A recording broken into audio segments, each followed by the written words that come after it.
और अब वक्त सत्य और तथ्य का। इंडी गठबंधन अब खतरे में दिखाई पड़ रहा है। एक तरफ अखिलेश कांग्रेस से खार खाए बैठे हैं तो दूसरी तरफ नीतीश कुमार ने पलटी मारी। क्या है इसके मायने, आपको दिखाते हैं। और अब बात बड़ी ही उम्मीदों से बने इंडी अलायंस की, यानी इंडिया गठबंधन की। जब इस गठबंधन के सपने देखने शुरू हुए थे तभी से सवाल उठ रहे थे कि सीटों का बंटवारा आखिर होगा तो होगा कैसे, क्योंकि जहां कांग्रेस कमजोर है वहां उसे सीटें मिलेंगी क्यों, और जहां कांग्रेस मजबूत है वहां दूसरों को सीटें मिलेंगी कैसे। मीडिया ने बार बार विपक्षी नेताओं से कुरेद कर ये सवाल पूछे और बदले में जवाब मिलता रहा, जब वक्त आएगा तो सीटों के फॉर्मूले पर भी सहमति बन जाएगी, आप चिंता ना मत करिए, आप साक्षी हैं इसकी। लेकिन अब चुनाव लड़ने से पहले ही इंडिया गठबंधन घुटने टेकते हुए दिख रहा है, क्योंकि मध्य प्रदेश में समाजवादी पार्टी कांग्रेस पर धोखे का गंभीर आरोप लगा रही है।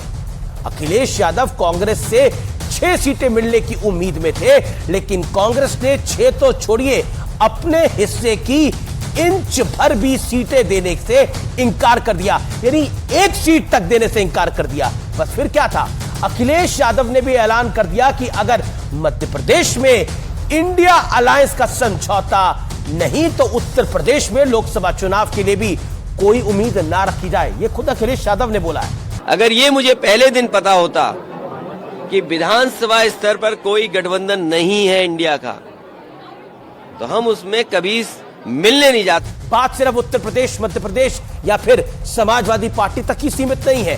बिहार में उथल पुथल मच गई है और उसका दौर शुरू होने के संकेत मिलने लगे हैं। इंडिया अलायंस में चर्चाएं हैं कि नीतीश कुमार एक बार फिर पलटी मार सकते हैं और बेताब है।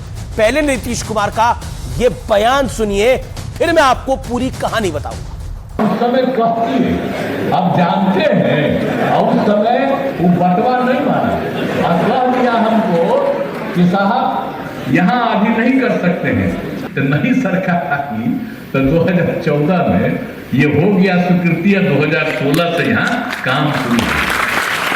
हमारा तो दोस्तिया कहियो खत्म होगा, जब तक हम जीवित रहेंगे आप लोगों के साथ भी मेरा संबंध रहेगा। दरअसल नीतीश कुमार मोतिहारी में केंद्रीय विश्वविद्यालय के दीक्षांत समारोह में बोल रहे थे। इस दौरान वहां कुछ बीजेपी के नेता भी मौजूद थे। नीतीश कुमार ने मन से कहा, जब तक हम जीवित रहेंगे आप लोगों के साथ मेरा संबंध रहेगा। नीतीश कुमार ने इस दौरान प्रधानमंत्री नरेंद्र मोदी की भी तारीफ कर डाली। इसलिए अब चर्चाएं हैं कि नीतीश कुमार अपनी फेमस 360 डिग्री यानी 360 डिग्री वाली फ्लिप की तैयारी कर चुके हैं। हाईलाइट यह है कि इंडिया गठबंधन का सियासी जहाज रवानगी से पहले ही मझधार में फंसता हुआ दिख रहा है। सपने तो नीतीश बाबू ने ही दिखाए थे कि हम सब साथ आएंगे तो मोदी हार जाएंगे, लेकिन उत्तर प्रदेश के अखिलेश बाबू क्या कर रहे हैं, क्या कह रहे हैं, और बिहार के नीतीश बाबू क्या कह रहे हैं, सब आपके सामने है व्यूअर्स। ज्यादा मैं कुछ नहीं कहना चाहता, लेकिन सत्य और तथ्य सब सामने है। हालांकि एक बड़ा फैसला जरूर किया था इस गठबंधन ने कि हम 14 पत्रकारों का बहिष्कार करेंगे, लेकिन अब एक दूसरे के बहिष्कार तक पहुंच गए हैं। फिलहाल